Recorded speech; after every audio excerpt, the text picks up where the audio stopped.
43절 한 절만 제가 봉독하겠어요. 지혜 있는 자들은 이러한 일들을 지켜보고 여호와의 인자하심을 깨달으리로다. 아멘. 네. 오늘 제목을 제가 마지막 43절에서 정했습니다. 지혜 있는 자는 깨달으라. 지혜 있는 자는 깨달으리로다. 이런 말씀이세요. 지혜가 있는 사람들은 이러한 일들을 지켜보며, 그래서 이러한 일들을 지켜보며, 이러한 일들은 42절까지 한 얘기를 지금 다 포함해서 43절 결론에 지혜 있는 사람들은 1절에서 42절까지 쭉 시를 지금 얘기를 했는데 그 내용을 다 지켜보고 깨달아야 된다. 그랬어요. 네. 오늘 그래서 제목대로 이 말씀을 가지고 시편 107편 제5권의 첫 번째 권이에요. 시편이 5권으로 나눠져 있다 그랬죠. 크게 5권 중에 이제 오늘 첫 번째 107편 105편부터서 봐야 사실은 107편까지 얘기가 조금 선명해지는데 105편, 6편은 여러분들이 이미 읽으셨죠. 이번 주간에 오늘 내용은 살면서 만나는 하나님의 자녀들이 당하는 고난에 대해서 얘기를 하고 있어요. 안 믿는 사람들이 당하는 고난은 그건 고난이 아니고 심판입니다. 지옥에서 받을 영원한 심판의 전주곡이에요. 전주곡. 그러나 하나님의 자녀들은 저주가 없다 그랬잖아요. 심판도 없다 그랬잖아요. 우리는 그런데도 고난을 당합니다. 이제 고난을 당하는 그 이유를 오늘 깨달으라는 거예요. 설명을 쫙 하시면서 고난을 하나님의 백성들이 만나게 된다. 고난 안 만나는 사람이 누가 있겠습니까? 이제 시편 107편의 이 시인은 크게 그냥 4부류로 나눠서 4종류로 나누어서 고난을 설명하고 있어요. 고난의 뜻이 뭐냐? 그것을 우리에게 말하려고 하는 거죠. 4가지를 정리를 해보면은 이게 찬송시니까 이걸 찬양을 우리같이 곡을 붙여서 부르질 않았어요. 그때는 그 사람들은 그냥 오늘과 같이 그렇게 사부 화음이 있다든지 그러질 않습니다. 그냥 그 시의 운율에 따라서 그냥 흥얼흥얼 하면서 그냥 시를 낭송하는데 거기에 찬양으로 이걸 부르는 거예요. 4절까지 있는 거예요. 그러니까 이 시편 107편을 제가 정리를 해보니까 4절까지 있어요. 어떻게 4절까지 있는가를 아느냐? 후렴이 4번 나오거든. 후렴은 찬송가 1절 부르고 후렴 부르고 2절 부르고 후렴 부르고 이러잖아요. 그 후렴이 어디냐면요 6절, 13절, 19절, 28절 6절, 13절, 19절, 28절 이게 후렴이에요. 또 후렴이 8절, 15절, 21절, 31절 8절, 15절, 21절, 31절 요게 8개 절이 4번 반복이 되는 겁니다. 한 번씩 돌아가는 건데 그러니까 구조가 똑같아요.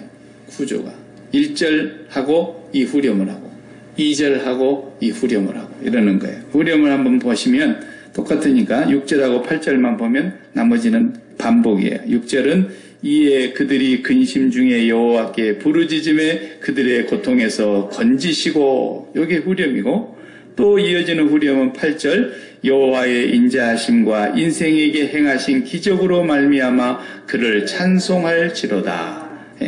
이게 4번 반복이 계속 사이클로 돌아가는 거죠. 그래서 첫 번째 공경은 1절 내용인데 4절, 5절을 보면은 그 어려움을 얘기를 해놨어요. 그들이 광야 사막길에서 방황하며 거주할 성읍을 찾지 못하고 줄이고 목이 말라 그들의 영혼이 그들 안에서 피곤하였도다. 사막, 쉴 곳이 없는 사막, 그늘도 없고 어디 의지할 집도 없고 성도 없고 몇 날을 찾아 헤맸는지 모르지만 아무리 찾아 헤매도 의지할 데가 없어요. 그러니 얼마나 목이 말랐겠어요. 여기 오늘 4절 5절의 내용이 줄이고 목이 말라 피곤했다. 인생의 고난 가운데 이러한 것으로 지금 시이니까 이렇게 표현을 하는 거예요. 시이니까. 목마르다는 것이 직접 육신의 목도 마르는 것도 물론 목마름이지만 그것만 목마른 게 아니잖아요. 네. 물 많이 마셔도 인생은 목이 말라요. 네. 그 타는 목마름이 있는 거예요. 그런 것을 지금 얘기하려고 그러는 거예요. 당신이 육신의 목마름 얘기하는 거 아니에요. 두 번째 고난은 어떻게 표현했냐면 10절로 표현을 했어요. 사람이 흑암과 사망의 그늘에 앉으며 곤고와 쇠사슬에 매임은 이렇게 표현했어요. 네, 감옥 같은 삶이라는 거예요. 꼼짝할 수 없는 착고에 매여 있는 삶이라는 거예요. 묶여 있는 거라는 거예요. 이게 풀려져야 되는데 안 풀려지는 거예요.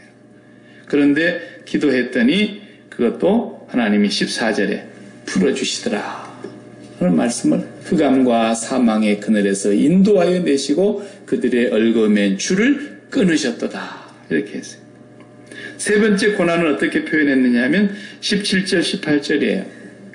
미련한 자들이라고 표현했어요. 미련한 자들은 그들의 죄악의 길을 따르고 그들의 악을 범하기 때문에 고난을 받더라는 거예요. 고난받는 이유 가운데 미련해서 죄악의 길을 따라가고 악을 범하기 때문에 고난을 받더라. 그래서 그들은 그들의 모든 음식물을 싫어하게 되어 사망의 분에 이르렀도다. 죽을 지경이 됐다는 거예요. 그런데 후렴이 나오죠. 19절에 후렴이에요. 이에 그들이 그들의 고통 때문에 여호와께 부르짖음에 그가 그들의 고통을 그들의 고통에서 그들을 구원하시되 그래서 응답이 오기를 어떻게 와서 20절에 그가 그의 말씀을 보내어 그들을 고치시고 위험한 지경에서 건지시는도다. 뭘 보냈다고요? 말씀을 보냈다. 이게 말씀이 제대로 들어가야 그 사람이 사는 거예요. 고난에서 빠져나오게 되고 위험한 지경에서 나오게 되고 죽을 고통에서 묶여있는 곳에서 갇혀있는 곳에서 빠져나올 수 있다는 겁니다. 죄악의 길을 떠나게 되는 것이죠. 네 번째 또 고난을 어떻게 표현했느냐 하면 25절에서 27절을 그렇게 시적으로 표현을 했어요. 25절에 여호와께서 명령하신 즉 광풍이 일어나 바다 물결을 일으키는도다. 이것도 쓰나미 난 건 얘기하는 게 아니죠. 우리 인생에 큰 광풍이 쓰나미처럼 일어났다는 거예요. 누가 그렇게 했다고요? 여호와께서 명령을 하시니까. 여호와께서 말씀하시니까. 26절도 그들이 하늘로 솟구쳤다가 큰 파도를 얘기하죠. 솟구쳤다가 다시 또 깊은 곳으로 내려갔다가 막 배가 풍랑 치면은 하늘로 꼭대기로 올라갔다 다시 그 바닷물이 쏟아 들어갈 때 또 안으로 쏟아졌다가 막 이러잖아요. 그런 것처럼 어떻게 해요? 모든 지각이 혼돈 속에 빠지도다. 엄청나게 불안하고 위태로운 위기를 만난 것을 지금 이렇게 시적으로 표현하고 있는 것들입니다. 29절 30절은 또 28절은 당연히 후렴이죠. 후렴으로 부르짖고 29절 광풍을 고요하게 하시더라는 거예요. 물결도 잔잔하게 하시더라는 거예요. 그들을 평온함으로 말미암아 기뻐하는 중에 여호와께서 그들을 바라는 항구로 인도해 가시더라. 온전한 목적지로 안전히 가게 했다는 거예요. 그 배가 뒤집어졌더라면 큰일 날 뻔했죠. 그러니까 그 인생이 바다에 빠질 뻔했는데 하나님은 그 인생을 평안하게 다시 항구로 인도해 가시더라. 이게 전부 다 지금 물리적인 어떤 그런 표현으로 썼지만 인생을 논하는 겁니다. 인생의 환난, 고통, 고난, 시련, 위기 여러 가지를 표현하고 있는 내용들입니다. 그리고 나서 이제 하나님께서 이 결론으로 33절 이하에서 35절까지 결론을 뭐라고 말했느냐면 같이 한번 읽어봅시다. 결론이니까. 여호와께서는 강이 변하여 광야가 되게 하시며 샘이 변하여 마른 땅이 되게 하시며 이거 어떻게 됩니까? 이래 되면 강물을 다 말라가지고 광야 사막이 되게 해버리시고 샘물이 다 말라가지고 마른 땅이 되게 해버리시고 34절에 그 주민의 악으로 말미암아 옥토가 염전이 되게 해버려 세상에 밭이 소금밭이 되게 해버렸다는 거예요. 또 35절에는 광야가 변하여 못이 되게 하시며 이건 반대죠. 그 다음에 마른 땅이 변하여 샘물이 되게 하셨다 그랬단 말이에요.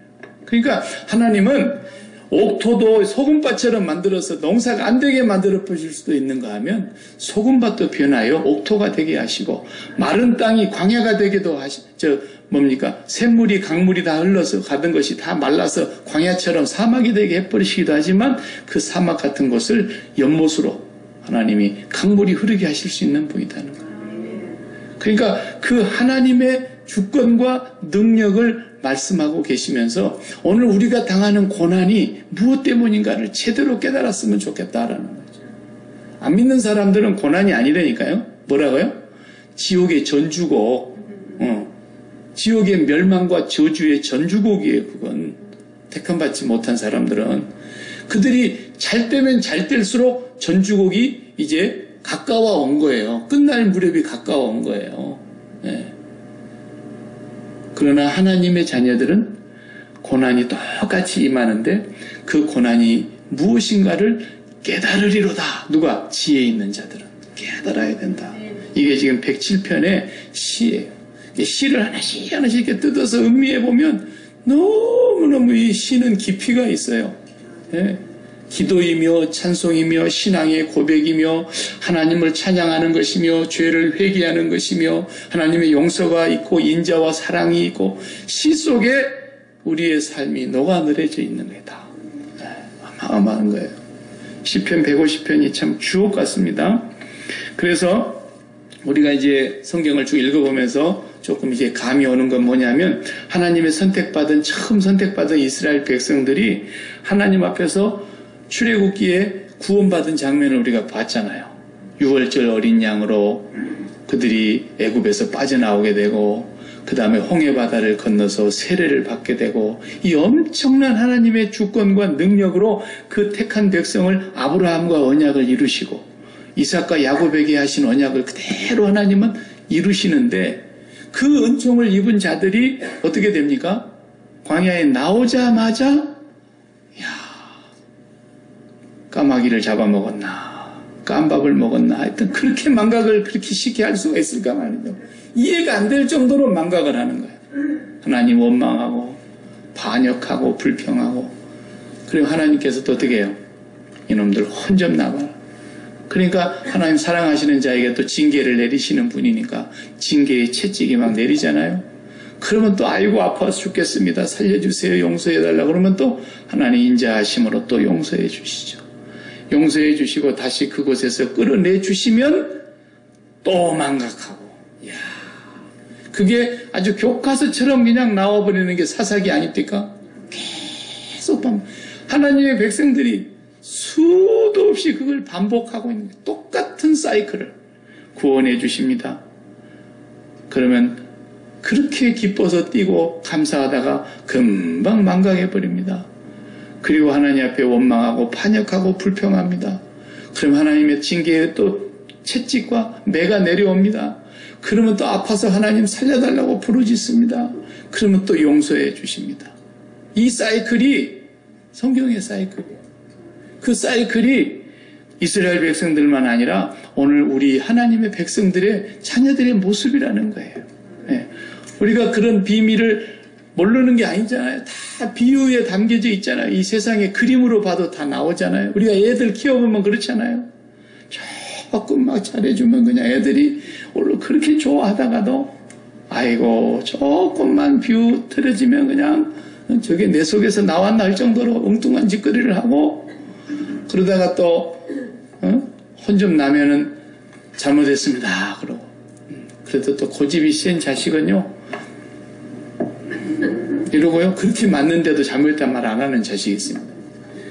매를 벌어 이건 또 어떤 놈은 그냥 매 들고 오면은 벌써 안 맞으려고 울고 소리 지르고 잘못했다고 막 난리를 치면은 2대 맞을 거 1대도 못 때리겠는데 어떤 녀석은 5대를 맞거든 이러고 있어. 더 미워서 더 때려 이건. 하나님 앞에서 그런다는 거예요. 하나님 백성들이. 그만큼 맞았으면 이제 정신 차릴 때가 됐는데 아직도 멀었어. 죽게 되면 그냥 살려주세요. 그러다가 살려주면 또 교회 안 나와. 네. 먹을 만하면 안 나와. 쌓아놓은 게 많아서도 안 나와. 지켜야 될 것이 많아서도 안 나와. 그래, 가만 내버려 두는 거야, 하나님께서. 네. 네가 언제까지 가나 보자. 하나님 한번 매를 들면은 그때 가서는 이제는 시쳇말로 똥물까지 다 나오게 하실 하나님이에요. 왜? 하나님은 절대로 우리한테 지지 않습니다. 근데 그게 하나님의 악함입니까? 하나님의 인자하심과 무궁한 사랑 때문입니다. 왜? 우리는 지옥으로 들어갈 존재가 아니기 때문에, 우리의 정체가 하나님의 자녀이기 때문에 하나님은 그 사랑하는 자를 어떤 거 했어요? 징계하시며 채찍을 드신다 그랬어요. 만약에 그걸 안 한다면 뭐라 그랬어요? 히브리서 12장에 사생자요 참 자식이 아니다라는 거예요. 그렇게 잘못된 길로 가는데도 하나님이 내버려 둔다? 그리고 숨이 똑 끊어져서 죽는 데까지도 가만 내버려 뒀다? 그 버림받은 자식이기 때문에 그런 거예요. 맞죠? 버림받은 자식이기 때문에 그런 거예요. 버림받지 않은 하나님의 자녀는 숨 끊어지기 직전까지 가만 안 놔둡니다. 하나님. 그렇게 하나님의 손맛을 봐야 정신을 차리지, 아무리 사람이 얘기해도 못 알아들으면 어쩔 수가 없습니다. 네. 그걸 알으셔야 돼요. 네. 백날 얘기해도 하나님이 은혜를 주셔야 귀가 열리는 거거든요. 네. 그래서 우리는 하나님 앞에서 잘 깨달아야 됩니다. 제가 새벽기도에서도 시편을 지금 계속 한 장 한 장 보고 있거든요. 그 새벽기도 때는 제가 조금씩 이렇게 강의를 하는데 시편에서 그런 것을 우리가 얘기를 했었어요. 우리의 삶의 안정감이라는 것이 있고 평안이라는 것이 있어요. 이 세상에 안정감이 뭡니까? 그것도 편한 거예요. 안정한 삶. 그건 뭐겠어요? 첫째, 돈 걱정이 없는 거예요. 미국 같은 이런 자본주의 사회에서는 돈 걱정이 없어야 되는 거죠. 그 다음에 또 어떻게 해요? 이렇게 병원비가 많이 들어간 데서는 안 아파야 되는 거예요. 자본주의 사회에서는. 되도록이면 중병이 안 걸리고, 그리고 자식들이 이제 사회생활에서 잘 적응해가지고 저 안정된 직장과 가정을 이루고, 이게 전부 다 안정감이라는 거예요. 아시죠? 근데 이것은 믿음과 아무런 상관이 없답니다. 그걸 아셔야 돼요. 믿음이 좋으면 그렇게 안정감이 되느냐? 아닙니다. 속지 마세요. 성경에는 그런 곳이 단 한 곳도 없어요. 성경을 잘못 해석해서 잘못 배울 수는 있어도 성경은 그렇게 말한 곳이 없어요. 이건 세상이 주는 안정감이에요. 그러니까 예수를 안 믿어도 돈을 많이 벌어보세요. 그 사람들은 안정된 삶을 삽니다. 예수를 안 믿어도, 아니 다른 우상을 섬겨도 병 안 걸리고 건강하면서 안정된 삶을 살고, 자식들을 좋은 과외 시켜가지고 좋은 대학교도 들어가게 하고, 걸맞는 결혼도 시켜가지고 안정된 집안하고 짝을 맺어서 살게 해주고, 좋은 직장에 취직하게 해봐요. 얼마나 안정되는지 몰라요. 그럼 예수 안 믿는 사람들은 다 그렇게 안 되고 예수 믿는 사람들만 그렇게 된다면 우리가 예배당 이렇게 작게 지어갖고 되겠습니까? 네, 선교사를 보낼 필요가 뭐가 있겠습니까? 성경은 창세기부터 계시록까지 그렇게 말한 것이 단 한 곳도 없는데 잘못 가르치는 사람들도 많이 있습니다. 그것이 안정감이 마치 믿음에서 오는 것인 줄로 착각을 하는 거예요. 마귀가 주는 것인데, 마귀도 그런 안정감을 준다니까요. 마귀와 함께 동무가 되어서 마귀적으로 살아도 그렇게 안정된 육신의 삶을 살아가는 사람들이 얼마든지 있어요. 그러나 도리어 예수를 잘 믿고 믿음으로 살아가는데도 불구하고 그런 안정감이 없는 사람이 성도들 가운데 많습니다. 그걸 아셔야 돼요. 그 사람들 믿음이 없어서 그럽니까? 그렇게 말하면은 얼마나 그 사람들의 마음에 상처가 크겠어요. 아니 세상에서도 내가 안정감이 없어갖고 실패자로 낙오돼가지고 세상에서도 루저란 말 듣는 것이 기가 막힌데 교회까지 오니까 교회에서도 믿음이 없어서 루저가 됐다고 그러는 거야. 그런 설교하는 사람은 사탄의 소리입니다. 여러분 이제 그런 것에 쇠뇌되면 안 돼요. 철저하게 그것은 하나님의 목소리가 아닙니다. 그건 세상에서 누리는 안정감이고 또 하나가 있습니다. 평안이라는 게 있습니다. 에이레네라고 주님은 말씀하셨어요. 에이레네라고 표현하신 그 평안은 요한복음 14장 27절에 평안을 너희에게 끼치노니 곧 나의 평안을 너희에게 주노라. 내가 주는 평안은 세상이 주는 안정감 같지 않다라는 거예요. 세상이 주는 안정감에서 오는 그런 평안이 아니라는 거예요. 그러니 두려워하지도 말고 근심하지도 말라 그랬어요. 세상이 주는 것이 아닙니다. 주님이 주시는 그 에이레네는 그렇게 풍랑이 이는데도 주님은 고물에서 주무시고 계시는 그런 평안이고 질병이 일어서 질병이 이것이 고치지 못하고 끝까지 이 병으로 안고 살고 살다가 죽을 병인데도 불구하고 그 병으로 인해서 평안이 깨지질 않고 내가 비록 세상의 다른 사람들보다도 더 나은 복지의 삶을 누리지 못한다 할지라도 우리 자식들이 세상 사람들과 견주어 볼 때 그들이 훨씬 더 그들과 경주해 볼 때 탁월하게 성공하고 그런 삶을 살지 못한다 할지라도 그것 때문에 내 마음이 조금도 위축되지 아니하면 하나님께서 내게 주시는 그 평안은 그 누구도 빼앗을 수 없는 흔들리지 않는 그런 평안이 있는 거거든요. 주님은 그걸 약속하신 겁니다.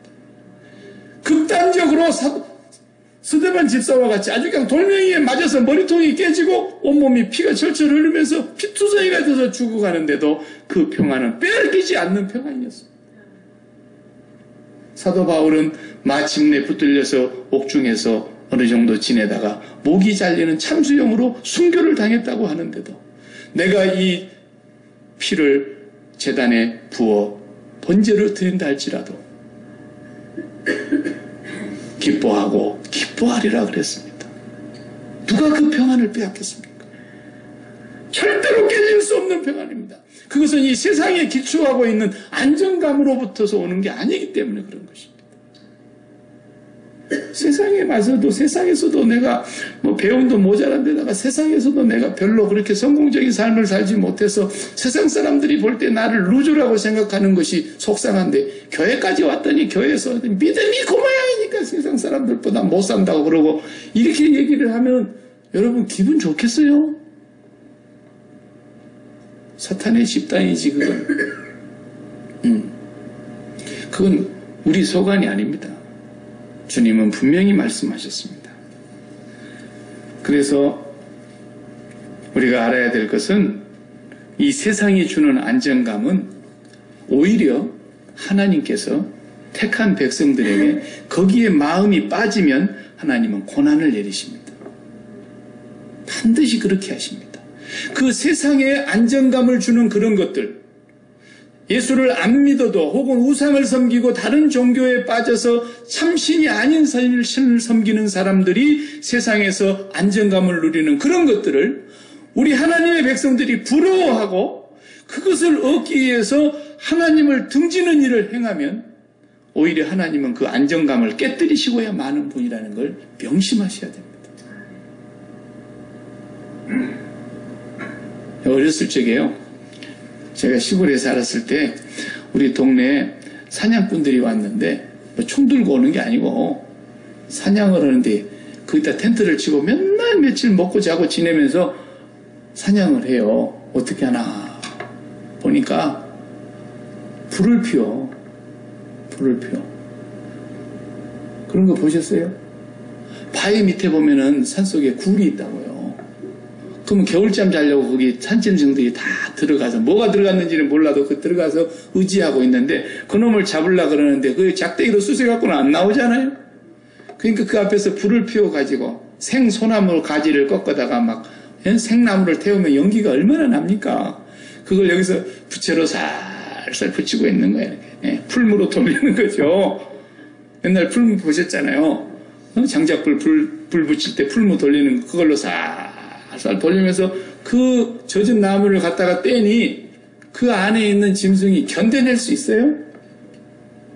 질식하지 않으면 뭐 튀어나와야죠. 그 앞에다 그물을 딱 쳐놓고 멀리 못 도망가게 막 갑자기 튀어나오면 안 되니까 그렇게 해서 그물 쳐놓고 풀만 슬슬 떼고 있는 거예요. 그렇게 또 사냥이 쉬운 것은 또 처음 봤네요. 네. 오소리 잡을 때 다 그리 잡고 그래서 우리가 막 불 때다가 불이 막 안 타고 연기가 막 나오면 어미 오소리 잡겠네 막 그러잖아요. 예. 그런 것처럼요. 하나님의 백성들은 이 세상에서 자기만의 세계를 굴을 파놓고 여기서 내가 안정하게 살리라. 거기에 마음을 붙이면 하나님이 거기다가요. 불을 떼세요. 우리 하나님. 아까 그랬잖아요. 하나님이 명령하여 큰 풍랑을 일으키시고 그 풍랑이 배가 그냥 꼭대기가 하늘로 솟았다가 다시 바다로 빠져들어가는 것처럼 요동을 치다가 난리를 치는 거예요. 그게 바로 고난의 연기입니다. 고난의 풀무불인 것입니다. 성경에 고난의 풀무불이라고 그랬잖아요. 하나님은 참 짓궂으세요. 그러나 그게 하나님의 사랑이랍니다. 거기에 마음 뺏기면 안 되니까. 그래서 그 고난이라고 하는 풀물을 돌리시면서 연기를 피워가지고 그래도 네가 안 기어나와? 기어나오래. 빨리 나와. 살라면 나와. 그게 뭐예요? 그게 출애굽, 출세상인 거예요. 출애굽은 뭐예요? 고난의 풀물을 계속 돌리잖아요.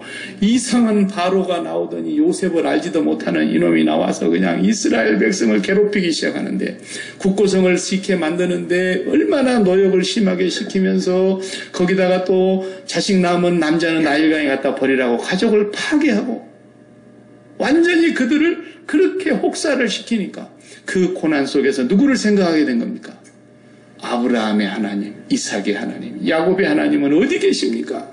그의 언약을 생각하게 되더라는 거예요. 그 하나님께서 그렇게 고난의 풀무 속에서 애굽을 빠져나오게 만드시는 겁니다. 오늘도 하나님은 똑같아요. 출세상하라는 거예요. 주님이 십자가 지신 것은 세상에서 안정감을 찾게 하려고 십자가 지신 것이 아니라 십자가 너머로 가셨잖아요. 그리고 십자가 너머에서 부활하시고 승천하셔서 다시 잠깐 세상에 오셔서 제자들에게 안심시켜 놓고 두 말도 안 하고 올라가시는 거예요. 그분이 세상을 그렇게 좋아했다면 이제부터 세상 살기에 얼마나 좋아요. 우리 인류를 구속하시기 위한 대속의 사역도 다 끝내셨겠다. 이제는 다시 돌아가실 일도 없겠다. 이 세상에서 거하시면서 이 세상에서 안정된 삶을 만들어 가시려면 예수님만큼 확실하게 할 수 있는 분이 누구겠어요? 그러나 그분은 제자들을 안심시킨 뒤에 소명을 다시 일깨운 뒤에 그냥 하루도 더 있고 싶지 않은 분처럼 총총히 가버리잖아요.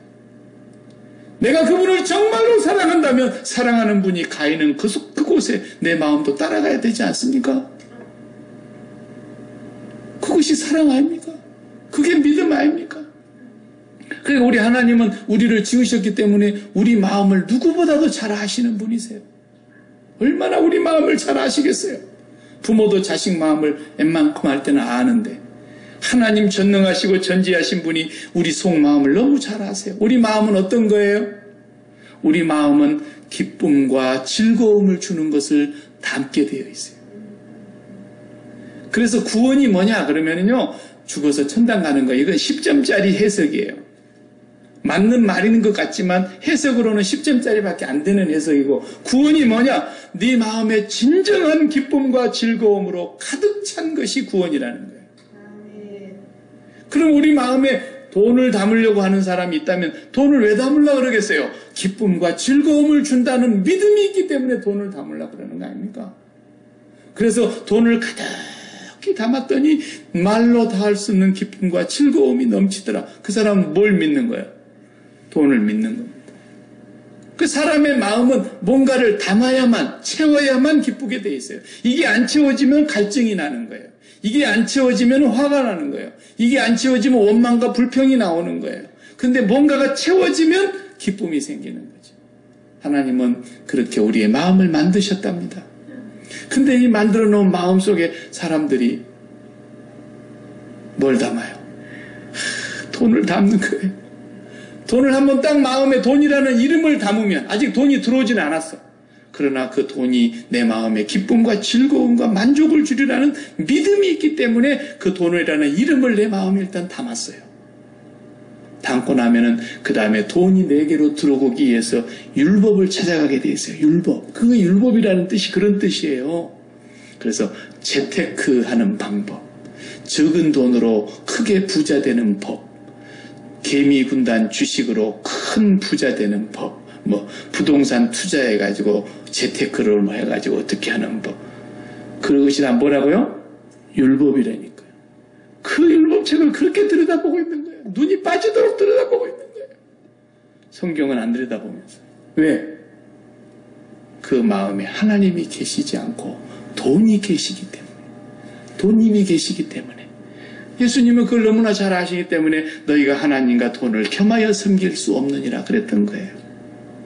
그래서 그 돈을 마음에 담고 있는 돈신을 섬기는 사람은 돈이 되는 율법을 그렇게 통달하고 있는 거예요.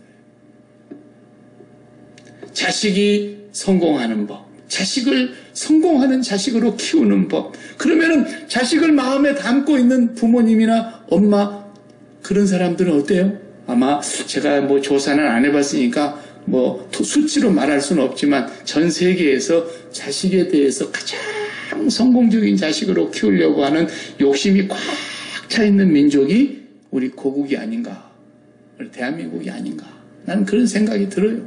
왜? 전 세계 어느 민족도 자식을 유학시킨다고 남편과 아내가 떨어져 있는 민족은 없거든요.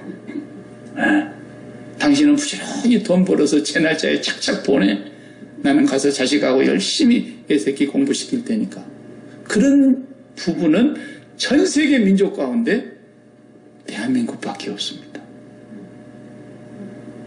심지어는 영어를 잘하면 뭐 성공하는 줄 알고 혓바닥까지 수술을 하는 엄마를 내가 봤습니다. 그런 민족이 우리 민족입니다. 그런 사람은 그 자식의 마음에 날마다 담겨져 있어서 자식에 관한 성공하는 자식의 비결, 자식에 대한 율법을 얼마나 들여다보는지 몰라요. 자식 성공하는 길이라 그러면 어떤 율법이라도 다 받아들여요. 건강이 가슴속에 최고로 담겨져 있는 건강신을 섬기는 사람들은, 건강해야 내가 기쁘겠고 건강하지 않으면 나는 절대로 기쁨이 없다. 건강만이 나의 행복이요 만족의 비결이다. 모든 것을 다 이루어놓고도 건강 무너지면 다 잃어버린 거다. 이런 마귀의 교훈을 받아가지고 건강신을 섬기는 사람은 건강에 관한 율법을 얼마나 잘 아는지 몰라요. 이런 사람들은 웬만한 병에 대해서는 박사예요. 뭘 먹으면 건강하다는 것은 통달하고 있어요. 성경은 겨우 요한복음 3장 16절 한 절도 겨우 외우면서 건강에 관한 것은 처음부터까지 다 외우고 있어요. 그 사람에게는 그게 율법인 거예요. 율법을 지키기가 왜 어렵고 힘드냐? 아니에요. 어렵고 힘든 게 그 속에 하나님을 사랑하고 좋아하는 마음이 없기 때문이에요. 정답이죠? 건강을 그렇게 사랑하면 건강에 관한 모든 책을 성경 보는 것보다 더 열심히 봐요. 그리고 다 외우고 있어요. 그리고 반드시 지켜요. 그러나 하나님을 사랑하는 마음이 없기 때문에, 하나님을 좋아하는 것이 그 속에 없기 때문에 예수님께서 그렇게 말씀하신 거예요. 너희가 그렇게 제단에 와서 제물을 많이 바친다마는, 율법을 지킨답시고 그렇게 많이 지킨다마는 너희가 여호와를 사랑하는 마음은 없구나. 너희가 계명은 지키는 것 같지만 마음에서 멀리 떠났구나. 그럼 뭐 때문에 가서 제물을 바치냐 이거야. 그 율법을 왜 지키냐는 거예요. 자기 마음속에 딴 것을 마음에 두고 있었는데 그것을 소원으로 이루려고 하나님을 이용하기 때문에. 그것이 율법주의요, 그것이 영적인 간음이라고 그랬어요. 그것 때문에 하나님의 백성들은 고난을 만난다고 성경은 말하고 있는 거예요. 너희들이 진정으로 하나님을 마음에 모시고 그 이름을 마음에 두고 있는 것이 아니구나. 돈이나 건강이나 자식이나 출세나 번영이나 바알과 아세라 신이 가져다 준다는 그것들을 너희가 마음에 품고 있구나. 그것을 갖고 싶어서 너희들이 그래서 바알을 쫓아가지 않았느냐. 이게 시편 107편의 지금 얘기예요. 105편부터 106편, 107편이 내용이 같아요. 어떻게 보면. 그런 얘기로만 지금 세 편이 쫙 연결되고 있어요. 사랑하는 성도 여러분, 하나님은 우리가 택한 백성이라면, 확실히 우리가 믿는 백성이고 하나님의 자녀라면 우리를 하나님 고난의 풀무 속에서 연기로 오소리 잡듯이 고난의 풀무로 우리를 몰아넣으셔서 거기서 출세상하게 하십니다.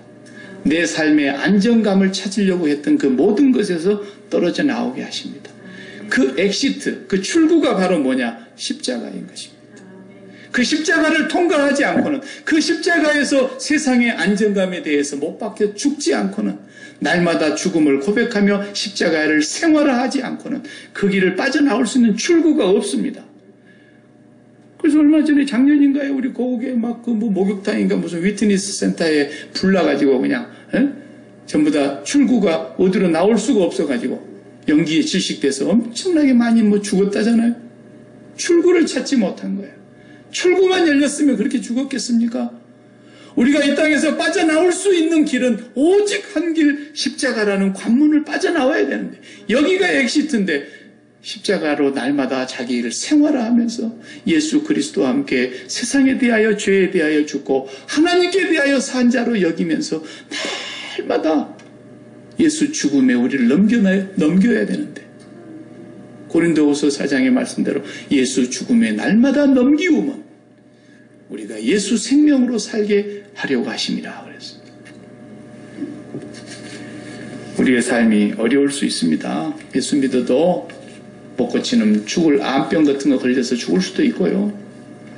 예수 믿어도 평생에 못 고칠 만성질환으로 시달리면서 살 수 있습니다. 그러나 그것이 우리의 평강과 우리의 믿음을 깨뜨릴 수는 없는 겁니다. 하나님의 백성이라면. 그렇기 때문에 하나님이 그렇게 만드시려고 하나님의 백성들이 그 마음에 하나님이 있지 아니하고 세상에 안정감을 주는 것들로 그 마음에 채우는 것을 보시면 하나님은 즉각 고난의 풀무로 우리를 거기서 빠져나오게 만드십니다. 그러니까 문제가 탁 터지면 하나님의 백성이 아닌 사람들은 어떻게 해요? 그 굴에서 끝까지 안 나와요. 죽었으면 죽었지 안 나옵니다. 막 연기가 들어오든지 말든지 눈물을 짜든지 말든지 죽게 생겼는데도 안 나오고 그걸 해결해 보려고 몸부림을 치지만 그렇게 미련한 짓을 하지 말라는 겁니다. 지혜로운 하나님의 자녀는 문제가 생기면 내가 여기에 마음을 붙였구나라는 걸 빨리 깨닫고 십자가의 출구를 찾아서 주여 나는 죽었습니다. 그러고 빨리 빠져나와야 한다는 거예요. 그 사람이 사는 사람이에요. 그래도 못 깨달으면 어떻게 해요? 하나님이 고난의 풀무 속에 깊이 잠가서 세상 때를 빼내야 되니까 출세상시키시기 위해서 바로 왕 같은 고난의 길로 들여보내시는 것이 하나님이십니다. 그래서 우리가 이제 구약을 읽어보니까 그림이 그렇게 나오지 않습니까? 아무리 얘기해도 안 되고 또 얘기해도 안 되고 에레미야 선지자가 울면서 얘기해도 안 되고 매를 맞으면서 얘기해도 안 되고 감옥에 가서 얘기해도 안 되고 그리고 어떻게 해요? 그래 그러면 다시 광야로 가야지. 그리고는 성전도 불태워버리고 나라도 다 잃어버리고 가족들이 죽임을 당하고 뿔뿔이 흩어지면서 바벨론 광야로 다시 70년 동안 끌려나가는 걸 성경이 보여주지 않습니까? 우리가 하나님의 백성이라면 절대로 이 세상에서 안정감을 찾고자 하는 곳에 그 이름을 마음에 두서는 안 된다는 사실을 명심하시고 지혜 있는 자들은 깨달으라. 주님이 말씀하시는 것입니다. 기도하십시다. 하나님 감사합니다. 우리는 세상에 살고 있지만 세상에 속한 자들이 아니고 우리가 이 땅에서 일을 하고 있지만 우리의 본사는 천국인 것을 잊지 않게 해 주시옵소서. 아버지께서 우리를 이 브랜치 땅의 세상으로 파견해 보내셨고 하나님의 나라와 그 뜻이 하늘에서 온전히 이루어진 것과 같이 이 땅에서 이루어지기 위하여 하나님 저희들을 이 세상에 보내셨습니다. 저희들을 통해서 이루시고자 하시는 아버지의 온전하신 뜻이 다 이루기까지는 주님이 우리를 떠나지도 않으실 거며 우리가 이 땅을 떠날 수도 없음을 주님이 분명히 약속하셨사오니 주님 맡기신 사명 다 할 때까지 날마다 성령님의 능력으로 띠를 띄워주시고 주의 성령의 충만하신 능력이 늘 함께해 주셔서 십자가의 능력으로 세상을 이기고 위로부터 하나님께서 주시는 하늘의 신령한 복을 저희들이 누리며 하늘의 평강으로 세상을 살아가는 자녀들 되게 해 주옵소서. 예수님의 이름으로 기도하옵나이다. 아멘. 아멘.